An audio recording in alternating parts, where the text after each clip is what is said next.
The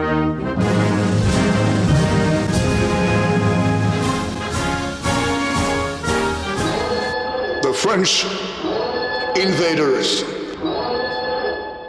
In this episode of French Invaders, our guest is the Colonel Douglas Macgregor. Colonel Macgregor, sir, thank you so much for taking time to speak with us.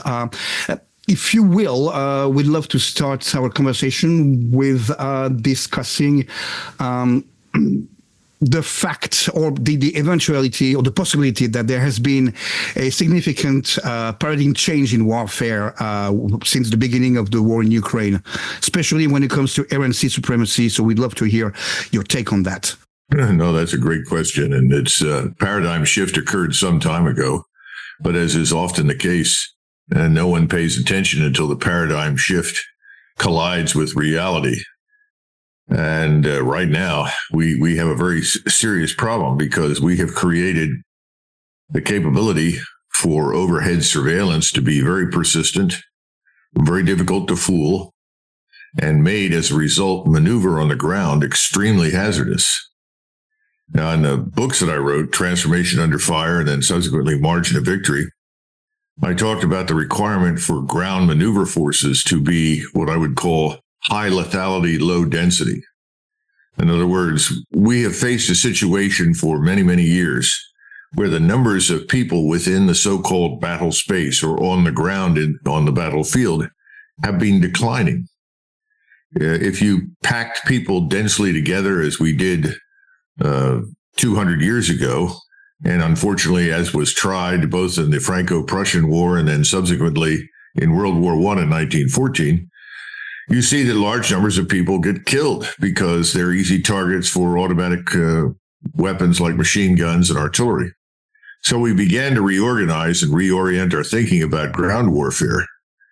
But today we've moved well beyond that old paradigm to a new one where you can be seen, you can be heard, you can be identified and targeted almost all the time. Under those circumstances, what can you do? If those intelligence, surveillance, reconnaissance platforms, and keep in mind with the United States, for instance, you have those sensors in the seabed, and they reach all the way to space. So this is not exclusively land-based. This is a universal problem for all the armed forces. And if you have this situation on the ground, then you have to find ways to protect yourself from top attack, because these ISR platforms allow for almost near real-time attacks on targets that they're finding. And the only limitation really is the number of precision-guided munitions or missiles or rockets that you have at your disposal. That's it. So how do you protect yourself against this? Can you outrun it? Well, it's difficult. Going fast is helpful, but it's not going to be enough. So we have to find new means for equipment on the ground to be protected. That means that we in the West, in particular the United States, have to invest in something that we've ignored for decades. That's tactical and operational air and missile defense. In most countries, I think it's the case with you in the French military, air defense is actually in the Air Force. In the United States, air defense has resided in the Army. And the Air Force plan for air defense was to fly aircraft out and shoot people down. Well, that's worked very well for us to this point, but we're nearing the end of that. So how do we build this new air defense system that we will need to protect forces on the ground? Now, you're going to hear a lot of silly comments like tanks are obsolete, armored warfare is over. We've been hearing that ever since the first tanks rumbled across the Western Front against the Germans. Tanks, armored fighting vehicles are like anything else. They're platforms, and they provide you with something. They provide you with protection and accurate, devastating firepower and mobility. That's all. Now, what you call them and how they look, that's another matter entirely. I think we're going to have to change the way we design these things. And part of the design has to involve protection. Now, some of that protection can be dispersed. In other words, you disperse your force, providing fewer lucrative targets, but you can still be found. So just dispersion alone is not going to be enough. You've got to have equipment, sensors, capabilities on these platforms that actually protect the people in them. And for the poor man who has to walk around on the open ground, it's always interesting to me that we say that tanks or armored fighting vehicles are obsolete. Everything will now be done by the man with a rifle. Well, that's a pretty hazardous proposition. We went through that in World War I. We kept insisting that the bayonet charge would carry everyone forward, that élan was a substitute for good tactics and capable leadership. We lost millions of men. So I don't think you're going to eliminate everything that you've got. What you're going to have to do is reorganize it, re-equip it, redistribute your capabilities. But you have to organically include significant defensive measures. Some of those can be passive. Some of those can be active. But that's where we are right now. And the same thing is true at sea. In fact, I would argue that it's worse at sea, that today's surface combatants are in serious, serious trouble. You know, for many, many years in the U.S. Navy, we had an old expression. There are only two classes of ships, submarines and targets. Today, I would say it's worse, because if you're trying to cross the Atlantic, you're going to be picked up by any number of sensors above and below. As you get closer to the continental shelf, you'll alert sensors, and there will be what I would call something I talked about years ago, torpedo sleds, where you have literally sleds of missiles on the ocean floor, and the sensor detects cavitation. In other words, I think you would say cavitation, the turning of the propellers, determines what the target is and automatically fires a weapon. Now, that doesn't even begin to address what you have ashore in terms of batteries of missiles and rockets and other things and other unmanned systems that can be launched. I mean, imagine the impact in World War II of thousands of unmanned systems flying back and forth across the North Atlantic. The submarines would have found all their targets, and there would not have been any surface ships going anywhere. This is the problem with a lot of our planning right now in the United States. We continue to plan for the movement of however many hundreds of thousands of troops that we may need somewhere to cross vast oceans. Those days are over. We're not coming. If we try to do it, we'll be sunk. So this is a huge paradigm shift. This is at least as important as what we saw happened at the beginning of World War I with quick-firing artillery, machine guns, and wire. We don't have answers for it all yet. It doesn't mean everything is utterly useless and that we're now going to have to invest millions of dollars for Starship trooper suits to bounce all over the battlefield. That's unaffordable and impractical. But you're right. This is it. We're the victims of a paradigm shift, and we've contributed to it enormously. And we've seen it play out very well in Ukraine by the Russians. Is this caused also by the proliferation of missile technology? Because we see, for instance, that the Houthis basically are keeping at bay both the U.S. Navy and the NATO navies, including the French. People wearing sandals, chewing cats all day long. The Houthis there's no way the Houthis could have developed them.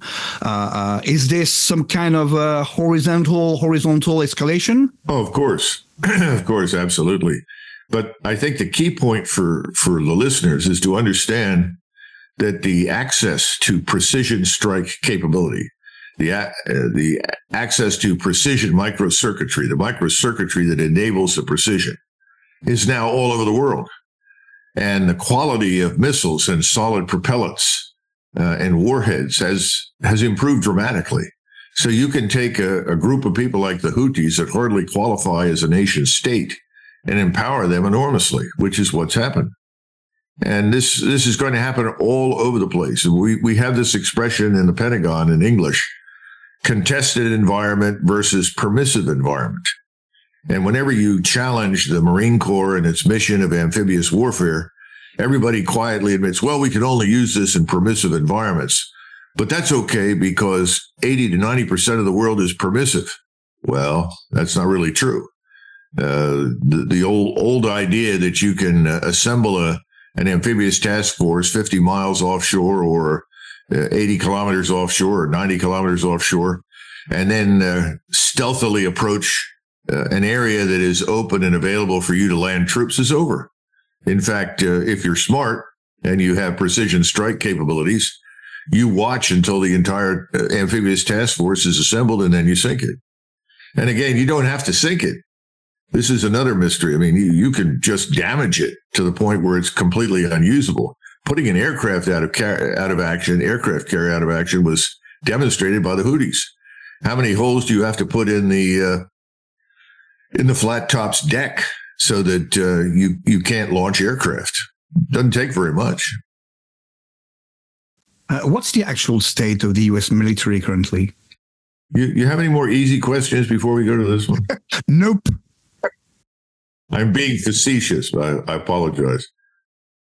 It depends on whom you talk to. I still have a lot of contacts inside the Army, to some extent the Marines, and to a large extent, frankly, in the Navy.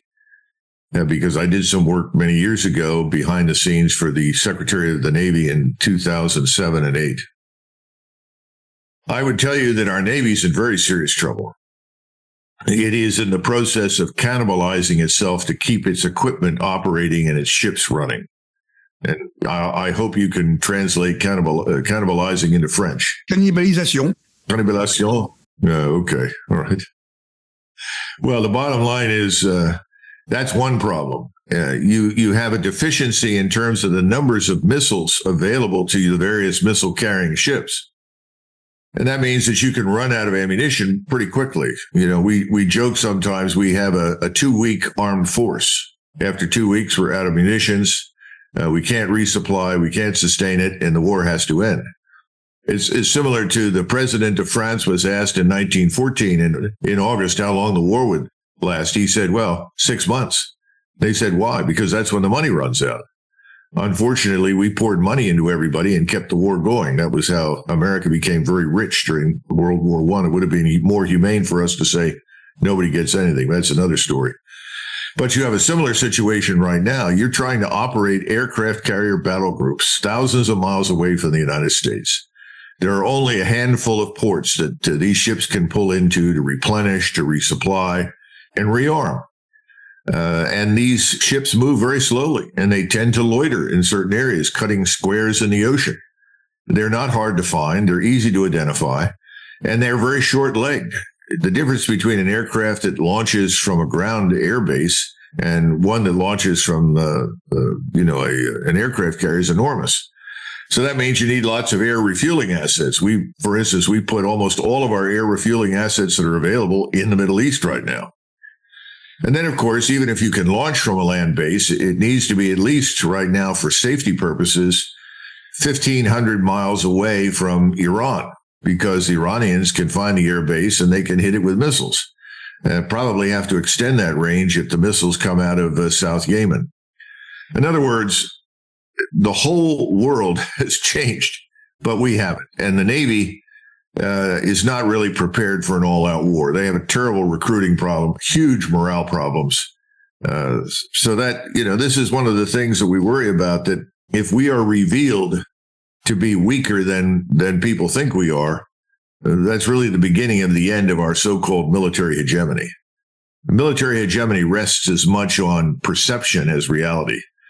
And right now, in most of the world, most people think we're invincible and invulnerable, and we're not. So the Navy in particular, I think, is at high risk. Is NATO toast? One more easy question. Oh, I thought that when this crisis began. So, I've got to be honest about that. In January of 2022, I was asked by Dimitri Simes in an exchange at the national interest, Colonel Macgregor, what do you think if we become involved in this with the Russians in eastern Ukraine and we try to support Ukraine, what happens? I said, well, NATO's finished. NATO was always conceived of as a defensive alliance. And as a defensive alliance, that made some sense. Again, it had very few members at the outset, which also made sense. The more members you include, the larger the area you have to defend, the weaker you become. Suddenly you have to be everywhere all at once, and you can't do it. In 1955, Eisenhower, for instance, welcomed the neutrality of Austria. He said, this is wonderful. We should try and make Poland and other countries in Eastern Europe also neutral, because we simply don't have the forces, the resources, the capability to defend everywhere. Now, thanks to this paradigm shift, to some extent, that's changed in our favor. We do have the ability now to reach places we couldn't reach before and to see virtually everything all the time. It's just a matter of moving satellites around to ensure coverage. So the probability of us being surprised per se is low. Now, that doesn't mean we can't make miscalculations. And I think there have been several of those simply because the people looking at the intelligence either don't like it, refuse to believe it, or don't understand it. That's another problem. And that's a real problem in our armed forces. And I don't think we're the only ones. But right now, I would say NATO is on its last legs. And again, as we've discussed before, this is something that Charles de Gaulle always warned about, tried to warn his fellow Europeans. Look, Americans don't live in Europe, number one. Second, Britain is an island. 2, 3, depend on yourselves. Organize ourselves effectively. He was right. And that's where we are today. And that's what Europeans need to look at. The other thing is that the damn alliance was always too big in the sense that not everyone shares a common picture of threats and problems. There are different things that are important to different people. When I was at the Supreme Headquarters Allied Powers Europe, I mentioned in a discussion, I thought we should start looking south towards North Africa and the Middle East for problems and stop focusing on Eastern Europe. And I said, I don't see any threat from Russia. And as long as we don't advance any further, we won't have any problems with Russia. Of course, the French, the Spanish officers, the Italian officers also, absolutely. That's clearly we agree. And no one paid attention. We were all focused on something else because of the United States and Great Britain for the most part. So I think, NATO is not going to go out with a bang. It will go out with a whimper. People will stop showing up at the building. It'll become an empty building in Brussels. And that headquarters in Mons isn't going to be very meaningful when the United States no longer provides the ISR command and control backbone for the alliance, which I think is going to happen too. And we see also in NATO that, just like in the EU, by the way, that smaller, I would say relatively insignificant countries from a military standpoint, like the Baltics, for instance, are running the show, which is utterly dangerous. Oh, in 1879, there was an outpouring of nationalist sentiment in Germany to march into Russia and liberate the Baltic states, which in those days were sort of grouped together. It was called Kurland in Germany. And it had either been dominated by Swedes or Germans for 1,000 years. So you had large numbers of Protestants living in Estonia and Latvia, as well as Finland, obviously. And then you had Catholics in Lithuania as a result of their conversion through other means. But the bottom line was that all these states were very friendly to the Germans. They did business with the Germans. And there was this notion that they were being oppressed by the Tsar. Well, Bismarck came apart. He was furious. He said, this is absurd. We don't want to do this. This is outrageous. The Russians are not oppressing these people. These people want to be independent. How can they possibly govern themselves? They've never governed themselves, and so forth. Well, it got very, very dangerous. Ultimately, the king of Prussia, who was also the German emperor, met with Alexander. I guess it was not Alexander III yet. Maybe it was, or Alexander II, and embraced him at a point up along the border between East Prussia and Russia. And they both said, look, we're not going to go to war with each other no matter what our people want. Because at the same time, the Russians were infused with this nationalism that said we have to unite all Slavs and we have to crush the Germans. Both of them said this is insane. We don't want this. Well, sadly, there was nobody like that was sober-minded in 1914. But the bottom line is that ultimately Bismarck could not win over the parliament in Berlin. They wanted war. He persuaded Helmut von Moltke, the great victor of the various wars of unification, to go to parliament and give a speech. And he went in there and he said very, very strongly, he said, number one, we don't need any land. Number two, the Russians have no gold. Number three, we already have too many Poles in our country. We don't want anybody else. Well, he won the argument, and the whole thing went away. But this is we don't have sober-minded thinking. But the truth was that the Lithuanians, Latvians, Estonians were not treated badly then. Neither were the Finns. That's a lot of nonsense. So now we have this sort of lingering hangover from World War II. World War II was very, very different. And what the Soviets did in Eastern Europe, murdering millions and millions of people in Ukraine, in White Russia, in Lithuania, Latvia, Estonia, and all these places, that had a long-term impact. And it's hard to get people to understand that Russia is gone. The Soviet Union is gone. Stop confusing today's Russia with that. But, it's too easy for the people that want war and crisis and conflict to embrace this false picture of Russia. And we have no sober-minded people like Bismarck to stand up and tell us the truth.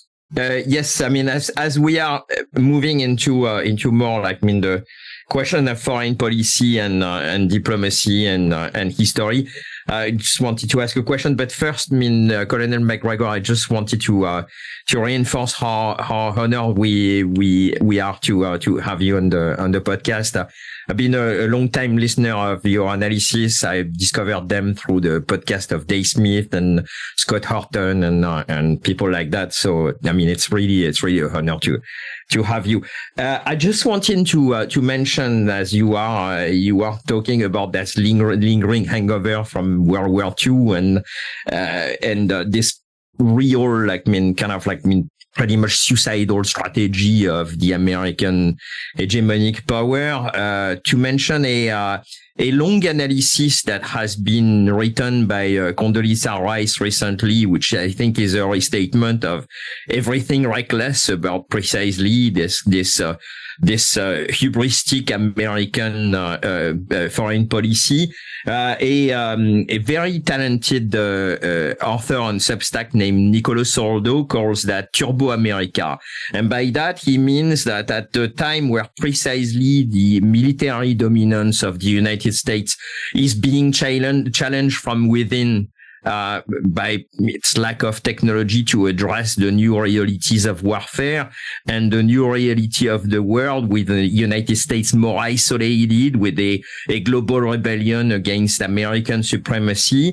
America is engaging in a policy that he called Turbo America, which is defined by its willingness to actually take both the threat addressed by China and by Russia simultaneously, which seems to me like a suicidal strategy. First of all, to transform an economic rival, China, into a geopolitical, a pure geopolitical foe, geostrategic foe, and at the same time to reenact a new Cold War, a Cold War 2.0, in this time involving China and Russia, and relabeling Russia as being new enactment of the Soviet Union. I just wanted to get your thoughts on this. Well, I think your analysis is largely correct, unfortunately. Instead of looking at BRICS, this Brazil, Russia, India, China, Saudi Arabia, and its growth and development as something that we should adapt to, we see it as the enemy. I've even listened to the former President Trump talk about punishing countries that decline to use the dollar when they trade in certain commodities. This is absurd. There is a general unwillingness in the United States. When I say in the United States, I should clarify something. Most Americans on any given day don't give a damn what happens beyond the borders of the United States. Now, Europeans are always shocked by the poor quality of education that we impart to people in the United States, and they're justified in being shocked. One of those areas, of course, is geography. Nobody bothers very much about what's beyond Mexico or Canada. That's always been the case, and unfortunately, that's led us into wars that, had the public been consulted and asked hard questions, would never have supported. We would never have gone to war in 1917 had people really seen what was happening in Europe, knew who was doing what to whom. They didn't understand any of it. When World War II came about, you had a similar set of circumstances. Americans generally are not interested in that sort of thing, but there is a cabal of people, a small, I don't want to say small, but a minority of people with a great deal of money who dominate Washington inside the Beltway. People always talk about, well, it's the defense industry. It's various lobbies. It's not just one. These lobbies have a great deal of money. Money translates into political influence and power. I tell people that Washington is donor occupied. In other words, it doesn't make any difference what you in Western Pennsylvania think, because nobody in Western Pennsylvania today wants to go to war anywhere. Frankly, they don't. They want nothing to do with it. If you ask them, you'll get some comments, well, we ought to do something about the Mexican drug cartels. Well, of course, that's a different matter entirely. They want to defend the border. They want to stop illegal immigration, suppress criminality. Nobody wants to go to war anywhere for any reason. But it doesn't matter, because the money pours into the pockets of members who are voting in the direction that the donors want them to vote. Now, why would they do this? Because, and this goes back to your basic underlying question, which is their view of the world is antiquated. They think this is 1991. They have not come to terms with the reality that the world has developed in all sorts of new and interesting ways. They haven't come to terms with the reality that for most of the last 2,000, 2,500 years, China was always the richest country in the world, which is one of the reasons that over the last 500 years, for almost 340 of those years, they were ruled by foreigners. They were constantly invaded, suppressed, and exploited by various Mongolian Turkic tribes, and then subsequently by Europeans, and then finally the Imperial Japanese Army. So, Americans have no knowledge of this sort of thing. And the Chinese have absolutely no interest in going anywhere else. The Chinese live at the center of the universe. Just ask them. That's their culture. But it's not a martial culture. It's not an aggressive military culture. And there's a tendency to associate modern China with Japan in the late 30s. There's no resemblance whatsoever. But this is the final problem, that how do you get people to understand what you saw in 91 was not the beginning of something, it was the end of something. It was the end of the Cold War era. It was the end of an old way of war. We essentially went into 1991 and refought the Second World War. That's not the answer for the future. The problem was that the enemy we confronted was not particularly strong. And within a relatively short time, we were able to master the situation and suppress the enemy.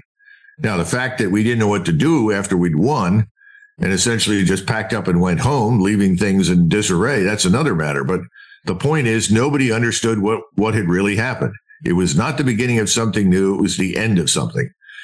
If you were sitting in Russia or any other number of countries, you looked at this and said, we've got to do business differently in the future. We cannot meet the Americans on those terms. And so people began to move into these new areas. And frankly, where we had a monopoly of power and control and influence, which is over micro-circuitry, high-end microchips that provide the precision, we lost it. And once it was lost and everybody got a hold of it, then they could make decisions about their own armed forces. I mean, I hear people say, well, why don't the Iranians have a big air force? Why don't the Iranians have a big Navy? People are foolish. They don't understand. What did they need it for? Why would you put your money into that? Why would anybody bother trying to train pilots for thousands of high-end aircraft that increasingly are going to be shot down by increasingly better and better and better and better air defenses, better radars enabled by better micro-circuitry? So that's the biggest problem of all. Inside the Beltway, if you question things, I've heard you speak, Colonel Macgregor, and I strongly disagree. I think we have the greatest armed forces in the world. Okay, thanks. That's wonderful. As though you're denigrating the country because you're pointing out it's not just that the armed forces are not in the best of condition. These are the wrong forces for the future. I think you made a perfect transition to the coming election in 2 weeks. do you think we stand a meaningful chance with the outcome of that election to see an end to what you have called the vanity wars, or what we have called the forever war, based on the novel of Joe Haldeman in the 70s? Is there a hope of a realignment? Is there a hope that the new administration would actually favor the homeland and the many problems affecting the homeland, to the unlimited expansion of the American empire? I think initially, regardless of who wins, although I am increasingly convinced that Trump probably will win, even in spite of efforts to cheat and steal the election. He has powerful donors. Let's be frank, most of them that are pouring much of the money into his campaign are Jewish, and they are single issue donors. They're only concerned about one thing, and that is Israel. And he has promised to stand by Israel and underwrite whatever Israel wants to do. Otherwise, I think Donald Trump has always been a skeptic of NATO. I mean, I've had a private conversation with him, and I can tell you that, my argument was, and he eagerly agreed to it, I said the Europeans need to be their own first responders. You've got to understand that all of our institutions, all the think tanks, which is the oxymoron in Washington, D.C., are all harnessed to the past. You talked about vanity. Well, everything they do is mortgaged to national vanity. Maintain all the existing alliances, maintain all the existing agreements, when in reality, all of these should just be quietly retired. And we should live in a new world, and we should stop viewing anyone as the enemy. But nobody wants to go there. But I think privately, President Trump would like to go there. The sticking point for him, of course, is the position in the Middle East.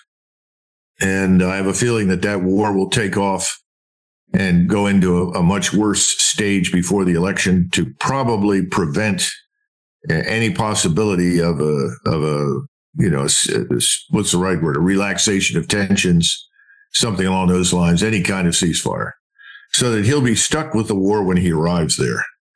And then he's going to get an honest and clear picture from the 4 stars that command the Army, Naval, and Air Forces of what we really can and cannot do.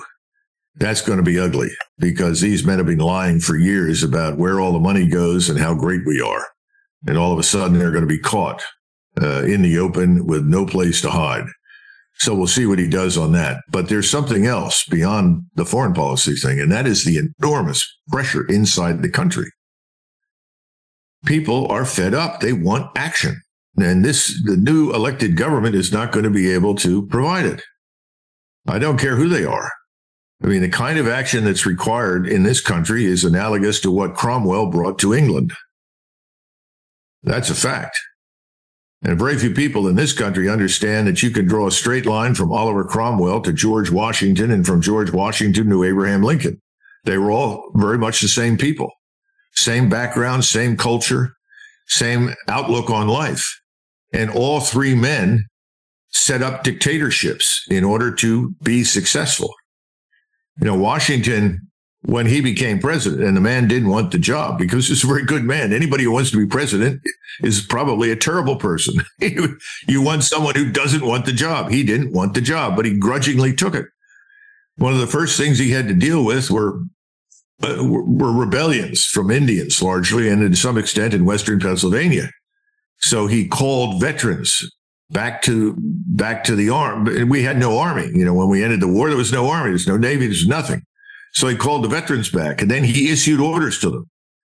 You're going to march out towards Pittsburgh. You're going to deal with this. Then you're going to march over here. And by the way, if you run into any British forts, British fortifications, British troops, destroy them, kill them, all this. All those orders were issued without consulting Congress. Everything was paid for without consulting Congress. In other words, he understood we were in a vulnerable position, and we had to crush the problems that remained on our borders and inside our country quickly, because we needed to project an image of unity and strength. Now, nobody talks about Washington's complete disregard of the Constitution and the actions he took. But it was necessary. And by the way, that wasn't the end. That's exactly what Abraham Lincoln did as well. So we're in a situation today where we have at least 52 million people living inside our borders who were not born in this country. Now, how many of them are illegal versus legal? I don't know. But that's a huge amount of people. And I tell people between 1815 and 1924, when we shut down immigration, only 32 million people came to this country. And of the 32 million, more than 1 million went home. Most East Europeans and Southern Europeans, not West Europeans. They could not assimilate. That's how strong our society was. But that boils down to what? A few thousand every 6 months? Nothing. That's easily manageable. That's easy to handle. We've had millions poured into this country since Ronald Reagan granted amnesty and allowed several million Mexicans to stay in the country. That was a big incentive for everybody else to do the same thing. And we haven't enforced our own laws. We've been very relaxed about it. Now we have a huge problem. And the question is, how do you solve that? And it's going to be very difficult for this republic to stay within the bounds of its laws and rights and so forth and solve these problems. And the Congress is extremely unhelpful because, remember, they have sources of income that have nothing to do with the interests of the United States, and they're voting for the people that pay them. That's the problem. So I don't think it matters who is elected, in the sense that the problems we've got internally are so overwhelming that they will inevitably, within a year or so, overwhelm our foreign and defense policy. We won't be able to carry on overseas. The time is coming when all of a sudden people in Germany are going to wake up and there are no more Americans. Same thing in Korea, same thing in Japan. It won't be announced. There won't be parades. They'll just leave because we can't afford to stay and we've got so many problems at home. But let's say that Trump is elected. There's going to be a transition period. Whatever policy he would like to enact, don't you think he's going to have to purge, to a certain extent, the federal government? Well, his first obstacle will be the federal bureaucracy and the Congress. And he's going to try and, confirm a number of people for key positions to get things done. Some of those people will get through. Most of those people that he's talking about appointing right now are not going to do much. This is not, in other words, you're not looking at a team of rebels who are committed to the United States no matter what. America first, save the country, make things work. I don't see people like that taking office. Now, they may talk the talk, but beyond that, I don't see it. So I think within 6 months or so, we're going to be facing a certain amount of paralysis. Some things will happen, most things won't. The Congress will slow roll him. I was told just before I came on this program by a friend who called me. He said, "Have you heard what Biden said privately and didn't realize he was on a microphone and was overheard saying something?" I said, "No, I haven't heard it. What did they say?" He said, it didn't matter what Trump did. He wasn't going to make anything happen. Everybody would oppose him. So let him be elected. He'll have no impact. Now, I'm not a Biden fan, but I think Biden is telling the truth. And the last time around, Donald Trump did not understand two things. He did not understand, number one, he had no friends inside the Beltway. Everybody was the enemy. And number two, he did not understand the authorities and power that he has. And he didn't use them. And by the time he began to figure it out, it was too late. In other words, it was too much on-the-job training. This is a big problem for us. I was speaking recently to an audience, and they said, "What do you think a president needs?" And I said, "Well, I think a president needs experience in economics. He needs experience in the international system, needs to know how it works and who the people are." I said he needs experience with the military. He needs to understand how it operates, how it's commanded, what it can and can't do. And I said, then he needs some domestic political experience because that's how you get elected in the United States.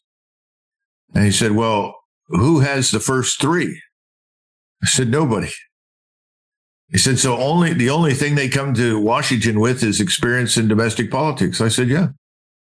We elect somebody who was a governor. We elect somebody who is a star businessman. We elect somebody who, was a former senator or what. But we don't look at the first three criteria: international system, economics, and military. And said, well, who's had that in the last 60, 70 years? I said, Eisenhower. Eisenhower had the first three. He had no domestic political experience. And what he did is he hired people that had it. That was possible. But hiring the right people for international relations, economics, and military, that's a very difficult proposition. And you're going to be blindsided, misled. And that's exactly what happened to him the last time around. So I'm hopeful, but I am not unreasonably optimistic. Just maybe a topic that, from what you are saying, that can give maybe not optimism, certainly not, but at least some hope. What you seem to be suggesting is that the problems facing the American homeland are so overwhelming that a détente in a way, or a desescalade from geopolitical tensions with Russia and China will happen, if not by design, by default. Wouldn't that already be somewhat a good news that we would turn our attention, even if it's warranted by dire situation in the homeland, than the continued course of a massive escalation to World War III. Let's state the thing bluntly. Yeah. Yes. No. Most people in Washington are convinced by the argument that if we are not present in Europe, if we're not present in Asia, if we're not present in everywhere, that somehow or another the entire world will fall apart and start killing itself. I take the opposite perspective. I think we've meddled too long, too much, in too many places and caused more harm than good. But that's not a popular argument. And nobody wants to stand up and tell the American people that think all of our men in uniform wear white hats and march all over the world liberating everybody. And you try to tell them the truth, and a lot of them don't want to hear it. But I do see evidence that people have begun to figure out, Vietnam, catastrophe. Let's look at everything else. Iraq, catastrophe. The Balkans, in my judgment, catastrophe. We didn't solve anything. And we created new artificial status quo that can't exist without massive NATO military involvement. And we alienated the Russians. That was the beginning of the bad relations with Russia. And we take the position that, we're the greatest, we're the best. Who cares what the rest of the world thinks? We know we have all the answers. This hasn't gone away yet. It will, but it will go away for the reasons that you correctly cited. We're overwhelmed at home. And so people ask, when did the British leave India? Well, I say, when do you think the British should have left India? And they say, well, we probably should have gotten out of there. Most Brits will say, probably should have gotten out of there at least in the 30s or something. I said, yeah, I should have gotten out after World War I, certainly. But what did they do? They stayed until they were financially ruined, till they had a debt to GDP ratio of 240%. And almost overnight, the great gem in the crown of British imperialism was abandoned, literally abandoned. People just left. And I'm afraid that's what happens. It's not because rationality convinced anybody to do something that makes sense. They're just overwhelmed. I see that coming. I really do. And I think that's a very good thing. And America has, ignored, what's the right word? Failed to pay attention to its own needs. All you do, if you're in Washington, D.C., and you want to see what a problem we've got here in this country, all you have to do is get on the train, the Amtrak train, and ride from Washington to Boston and look out of the window. It's a catastrophe. I've been seeing this for 40, 50 years get steadily worse and worse and worse. breaks my heart, to see the terrible conditions of these cities, these urban areas, these abandoned factories. We have got to address this. If we don't, we're finished, period. And I think that's something Americans are beginning to feel instinctively. I think Donald Trump in his heart feels that way. But the problem is elections, I don't think, are going to cure it. I have maybe a final question, which is more personal. Actually, my father-in-law is actually a retired colonel in the air defense artillery, for that matter. And of course, I have two sons, and my youngest son is 13 years old, and he looks very highly to his grandfather, and wants to be to do a career in the military. So I must say, my wife and I are a little bit concerned, considering what kind of force for chaos the U.S. military has become a disrupting force in the world, and not for order. So what recommendation would you have for a young boy who wants to embrace a military career, and to his worried parents facing that prospect? Well, my oldest son graduated from the Naval Academy in 2007, but he found the exit door as quickly as possible and left the surface fleet in the Navy. I have two nephews, one who is a naval aviator who is currently in Naples, Italy, where he could be involved in whatever happens in the Mediterranean.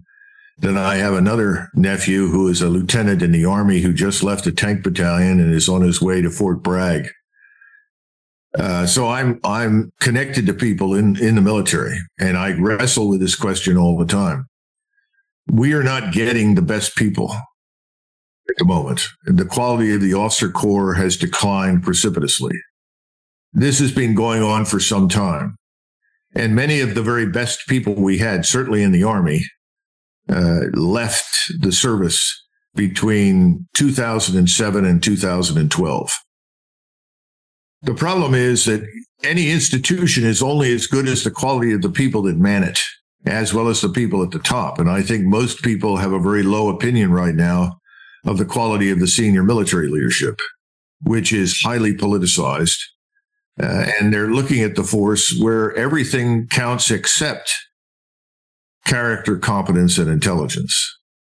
In other words, we tend to appoint people, we tend to commission people, we tend to promote people on the basis of what they look like, their gender, and their readiness to support the current administration's policies. This is not new. This has been going on for well over 20 years. I would go back to the mid-1990s. In fact, earlier than that, when President Clinton took office. So right now, you have to look at your own force. What I would say is this. I think that if Charles de Gaulle were reanimated and brought back to life and placed in charge of France, that the first thing he would do is fly to Berlin and grab Schultz or whomever is in charge there by the throat and say, "You're flying with me to Moscow." And the two would fly to Moscow, and they would hammer out an immediate ceasefire and settle the border issue once and for all, with the Russians living in Russia and the Ukrainians living in Ukraine. Then I think they would turn their attention to the Middle East, and I think there would be no more arms, equipment, or munitions supplied to the Israelis until the Israelis stop fighting. I think that's what would happen, and that's what should happen. This whole thing should be, come to a grinding halt. We have too many problems to be bothered with this, and there's too much danger of this war in the Middle East now really spreading. I mean, the Turks are in northern Syria. They're fighting Islamist types that are against Assad. The Russians are in Syria trying to help Assad. The Turks are watching what's happening in Lebanon with horror because they see millions of refugees headed to them that they can't house, they can't feed, they can't support. The Iranians have pretty much given up. They've talked to us. They no longer bother to because we don't keep our discussions with them secret. And now all of the Arab states have effectively aligned themselves with Iran. Under those circumstances, I think for this war to continue, would be a disaster. And I think de Gaulle would reach the same conclusion. So that's the kind of leadership we need right now, but we don't have it. And to answer your son's question, I mean, I always had a very high opinion of the French army. I've worked with them. I thought they were excellent. I had the good fortune to know a number of people. The U.S. military, actually, yes, here.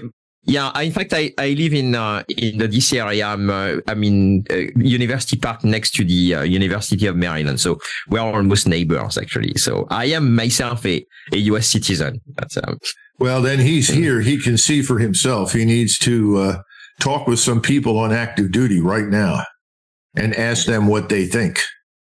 That would be the best thing. And I tell people that all the time. Well, Colonel Macgregor, do you think my son or someone should join? And I said, look, I'm not in it anymore. It's been a long time since I was there. But I can tell you that when I was at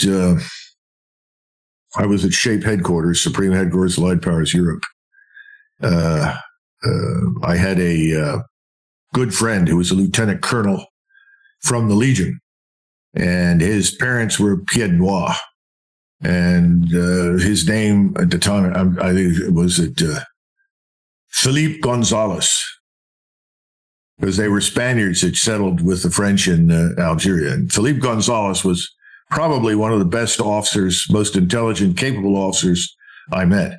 We had long discussions on this thing. And the problem in all the Western armed forces is the discipline is inadequate.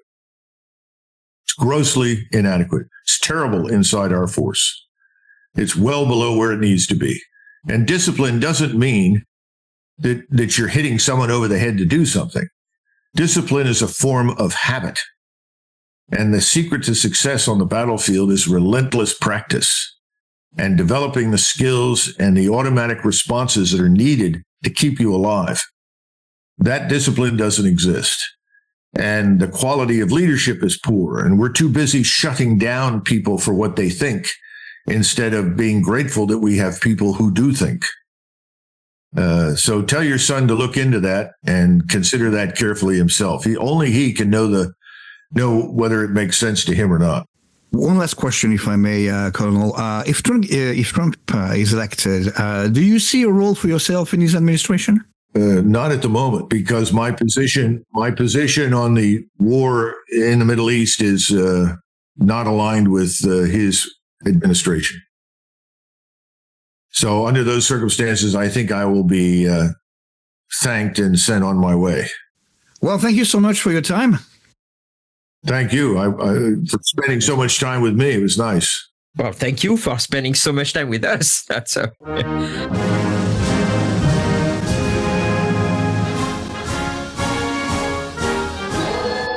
French invaders